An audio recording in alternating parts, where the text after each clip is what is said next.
The Let Me Be Frank podcast is proudly sponsored by Glenwood. Glenwood are the UK's leading construction industry debt recovery agency. Remember, no win, no fee with Glenwood Debt Recovery. Find out more at glenwoodconstruction.co.uk.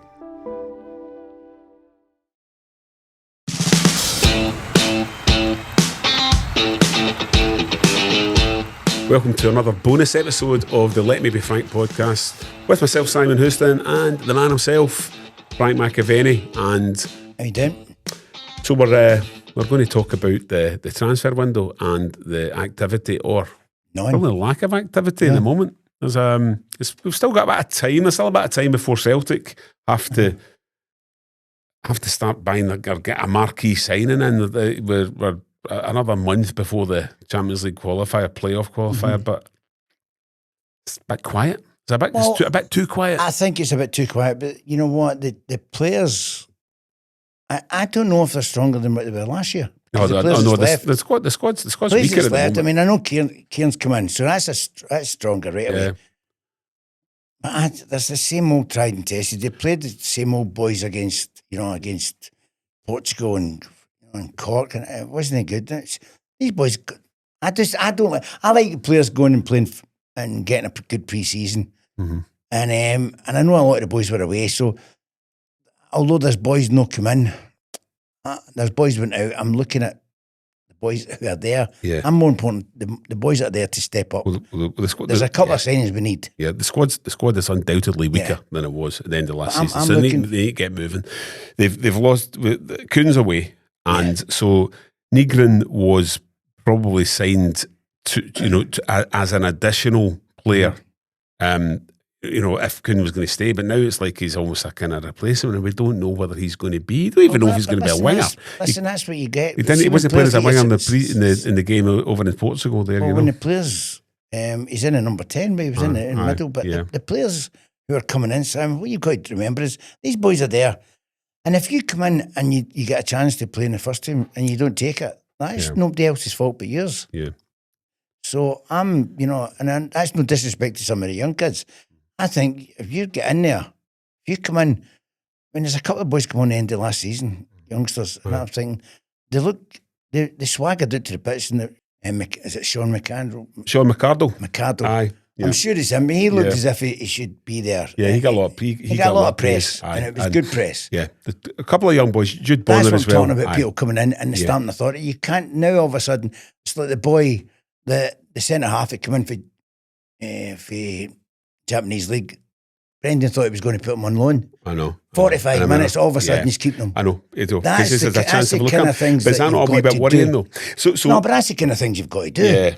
Well, there's a couple of things that concern the lack of activity, but also so Brendan Rodgers' contract runs out then this season, as we know. Mm-hmm. So you might have some cynics thinking, well, if he's not going to be here in a year from now, is he going to get a huge load of money to spend? Do you think supporters will accept that? Not a chance. I don't know. I mean, he's addressed it. He addressed it in the pitch at Tannadice at the end of the season, and he seemed, listening to him then, he was going absolutely nowhere. He's here for the long haul, but you just don't know. You really don't know. Well, I think if they offer him a decent contract, it'll be in the hands of you have nothing to do with it. It'll be somebody, his agent, dealing with that. So it's just like I'd like to see somebody coming in. There's a couple of players went out. I feel sorry for Naroski. He's went out, and I thought that boy was decent. I really did. Yeah. I thought he's a good player, and I hope we don't rue that him going away, because he never let a team down. He came in 5-6 games. And he was outstanding. He was the best defender we had. So, Nygren's come in, good. Tierney's come in, brilliant. They're talking about the another Japanese striker, Shin Yamada from Kawasaki, potentially 1.5 million. We'll see if that happens. It's a big season for the signings, the big signings from last year. So you get Engels, Ida, and Trusty as well. So they took a bit of time to find their feet, all three of them. You could argue that he just scored a few goals. Engels looks as though he will be a good player. I think it's Trusting maybe we're not so much sure about. I think he's decent. I think he's all right. But what I was going to say, it's a massive year for all three of them as well. Well, I think it's a big one for Adam Ida, whoever. Adam Ida, because it's a situation where he's came in, scored goals, and he keeps telling everyone how many he scored, which is brilliant. But got to do more. And I think this year he will step up. I really do think he's got the makings to be the number one. Honestly, I think he's got the makings, but he's got to apply that. He's got to, yeah. you know, Well, we didn't see enough. Put it in. Didn't see enough of Callum Osmond over in. Well, he'll push him. He'll For what I heard for England, he'll push him. And that can only be good because, you know, you're talking about Maeda been playing through the middle as well. My delight was I thought Hatate was out till. So there's an interesting point, right? He's playing. So do you think Hatate is the most important Celtic player at the moment? Well, I think so. I think he was well missed when he was out. I thought he was going to be out to Christmas. That was the rumours. So I'm delighted that he's come back. He scored a goal as well. We miss him more than Callum. Well, I think we missed Hatate this time more when he was out than what we did when Callum was out. I mean, no, the two of them are great engines for the team. And I think the three of them are going to be there. But I'm a wee bit concerned that we've got three of the same kind of players. Callum McGregor wants to pass it sideways and keep the ball and all that, and he's great. And we've got Engels and we've got Hatate. We've not got a number 6. And we need somebody that can sit in the midfield, because when they're up and we lose the ball, we're getting caught a wee bit. I just think, you know, with Scott Brown, with Neil Lennon, with you know, Roy Aitken, when I played, we've had all these players in the midfield, and we've not had anyone for a long time since Scott went out the team. So what would please the Celtic support in the next 2 or 3 weeks then? Left-sided defender, a number 6, another striker, and a winger. Boy, I'm not. But this boy that's come in and Brendan's now wanting to keep him. He's a left-sided centre half. Or is he a left back? Was he a left back? They're looking potentially back up for KT. Right. Okay. So he can play centre half. I mean, you got to remember, Kieran can play centre half as well. Yeah. So I think we should. I think the midfield is for me. You know, we keep hearing about wingers, but I think we need somebody that's going to stop the play. Mm-hmm. Somebody that, you know, especially in Europe, when they three boys go forward and do their thing, they lose the ball. Yeah. You know, but we're caught. So they're playing Sporting in Lisbon on Wednesday night, and then Newcastle at Parkhead and do you think the weekend. So the boys will be back for the Sporting or Newcastle? I'm going to Newcastle game, but do you think they'll be back, or the ones that's missing out? Don't know. Time will tell. But I mean, the problem. But usually when these pre-season games come along, you know, the Newcastle game, there's usually a big marquee signing. The players are looking forward to, the fans are looking forward to seeing somebody, you know, for the first time get unveiled. Negrin will be, you know, it'll be good to see him, I suppose. Mm-hmm. But I don't know, it just seems a wee bit underwhelming. It'll be Kieran Tierney. I think it'll be him. Yeah. Which is rightly so. It was surreal watching him in the hoops again. You know, I know, 5 or 6 years later. See him driving it through. Listen, Kieran's not going to. He's not going to do that Greg Taylor does, playing him. He's not going to get into midfield and do all that. That's not him. Mm-hmm. He'll go down the wing and he'll get the ball in. That's why I think he'll get the ball in and for a centre forward, because that's what he'll not bring it out and pass it back, you know, and do all this. And I hope we don't see this kind of playing one team for the first half and another team for the second half. Because like the game in Cork, I felt sorry. I've got friends that were at that match and, you know, spent a few quid in the ticket and then they're watching a training exercise. And, it was a training exercise, but they swapped the entire team at half time. And it was a big turnout. One thing I noticed about the pre-season games, and one thing I noticed about the end of season, Simon, and I might be hurting somebody here, the boys that are on the fringe are not good enough to come into the team and take it to where they are. That the first 11 for Celtic last year, the boys that come in as a replacement for them weren't good enough. Mm-hmm. You know, and somebody's got to have a look at that and say, you know, it's all right when we're playing in Scotland, you can bring people on, but when we're playing Champions League football, I mean, it's the best of the best. Just seem to make heavy weather in the transfer window every summer. We used to get them in earlier when Ange was there, and then last year we get Engels and Ida. So a net spend this summer of 1.75 million compared to several million spent on the other side of the city of Rangers. Do you think they'll give Celtic a challenge? They'll spend more money than them this year. Aye, but Celtic will go out and spend 10 million or something. You know, that's Celtic's got a good team. That's not. But I'm just concerned about the people coming in after them. Mm-hmm. You know, I think we've got a good 11. I think we need a number 6. I don't think we need any more wingers because Jamesy can fill in. He's still got it. Well, He's shown at the end. but as things stand, Yang's probably on his way out the door. I reckon he's going to Norwich. Yeah. And the young boy Tilly, although having said that, we've only seen him once, I think, in competitive game. He looks as though he's heading back to Australia. Yeah. Norwich and Leisure Warsaw are both looking at Yang. Mm-hmm. So, I mean, so the squad could be decidedly weaker than it was at the end of the season. A season, let's be honest, that ended with defeat in the cup final as well.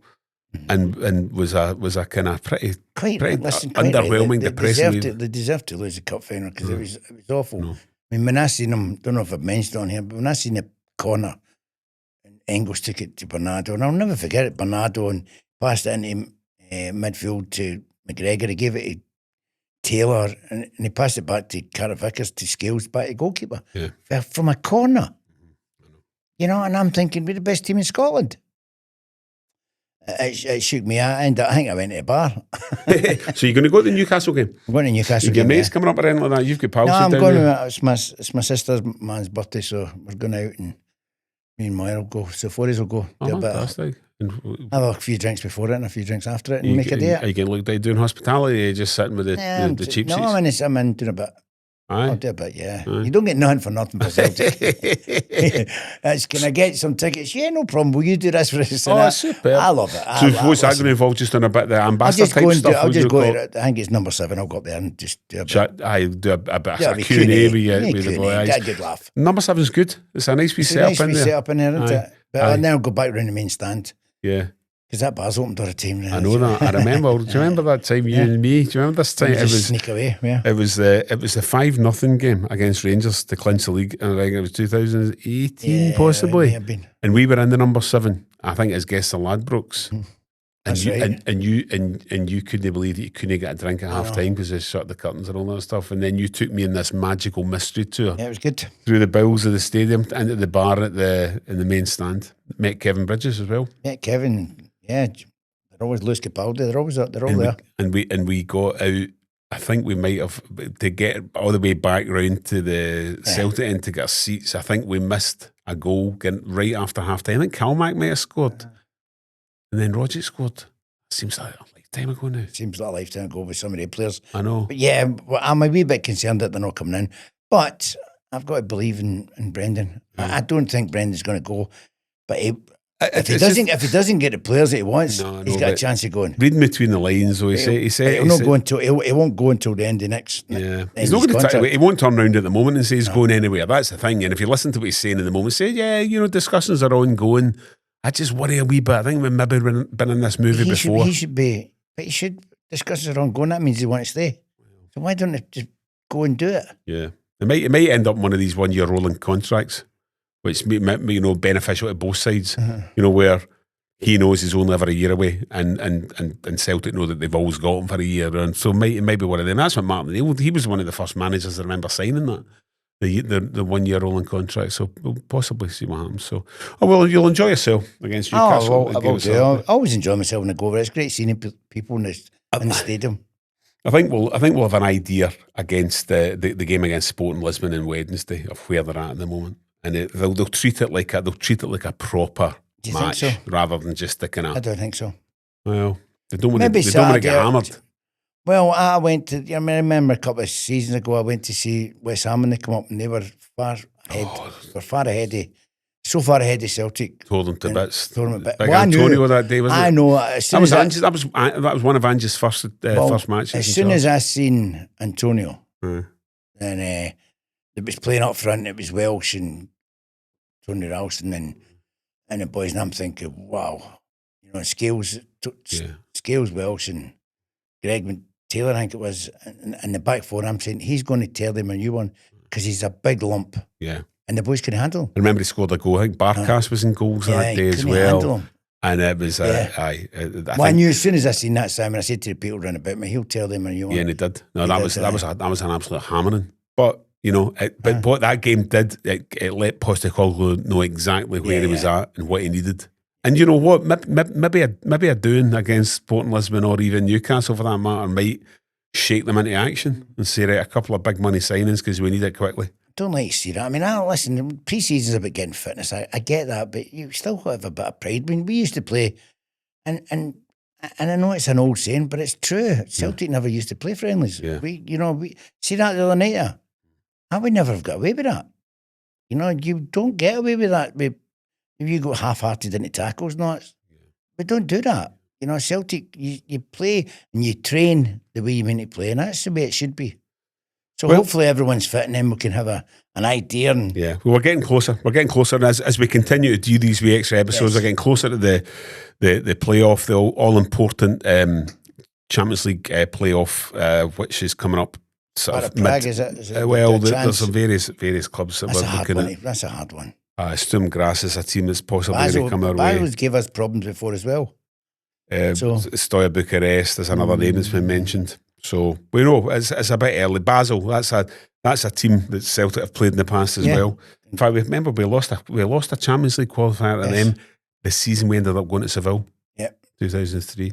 We beat them 3-1 at Parkhead. Mo Silla scored an absolute peach, and then we lost 2-0 in Switzerland. But what it did do, dropped us into the UEFA Cup and went on a run to Seville. That doesn't happen anymore, though. No. If you're out, you're out. Oh no, that's not strictly true. Actually, no, you do. We do. If they lose this, they will drop into the Europa League. Did they? I don't think that was stopped. No. It's if you don't make it out of the group stages, you no longer drop into the Europa League. Yeah, so if Celtic, to clarify that, if Celtic lose the playoff round, they go into Europa League. Because we had that discussion about, some fans would actually rather they were in a tournament that the chance of going far in, I wouldn't. as opposed to going into Champions League. As a player, you want to play against the best. That's it. But also, are Celtic going to be as fortunate again with the group? Because let's be honest, the group we got last year in the Champions League wasn't that tough. It wasn't that bad, compared to some of them. I get it, but but we didn't do too bad against top, Bayern Munich. No, we didn't do too bad. We held our own against them. But that is a debate that's to be had. Yeah. whether but anyway, look, you want the top table. In that way, I think you'd be well good down to the Conference League. You want it. You know what I mean? I wouldn't. I would rather play in the top. Yeah. Top against the best players. If someone with a time machine or a crystal ball said, right, Frank, if Celtic don't get into the Champions League and drop into Europa League, they'll make the final. They won't. No, but I'm sorry, but this is hypothetical. Right? If would you take it then? No. So you would rather not win a European final? I'd rather win the playoff and get to the Champions League. That's what I want. Okay. Right, and then you've got 4 games or whatever. As many games you've got, I can't remember. Well, I know you got a lot more. You get 8. 8 games. It's 8 or 6. I can't remember. Anyway, so it's 4 teams. It's bigger groups. It's one big group table now compared to the. So I would rather get into that. So the supporters will want them to beat us.